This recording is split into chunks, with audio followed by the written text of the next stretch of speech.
Pourquoi certaines personnes aiment être seules, et d'autres en souffrent? Parce que la solitude n'a pas le même goût pour tout le monde. Certains la choisissent, comme un refuge, un moment pour se retrouver.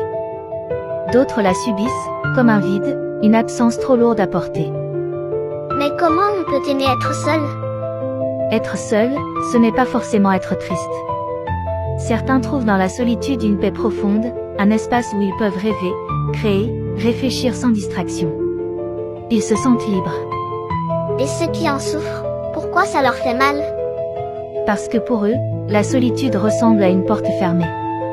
Ils aimeraient la compagnie, le partage, une présence qui réchauffe. Mais parfois, ils n'osent pas demander, ou ils pensent qu'ils ne comptent pas assez pour les autres. Alors, comment on sait si c'est une bonne ou une mauvaise solitude? Si tu te sens en paix, si tu apprécies ces moments avec toi-même, c'est une solitude choisie. Mais si elle te pèse, si elle te fait mal, alors c'est une solitude qui appelle à être brisée, à être remplie par des sourires, des échanges, de la chaleur humaine. Et si on connaît quelqu'un qui se sent seul, on peut faire quoi? Lui montrer qu'il n'est pas invisible. Un message, un regard, un simple « comment tu vas ?» peuvent allumer une lumière dans son monde.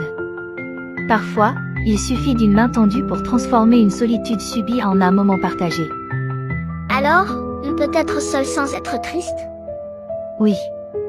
Et on peut aussi être entouré et se sentir seul. L'important, ce n'est pas juste la présence des autres,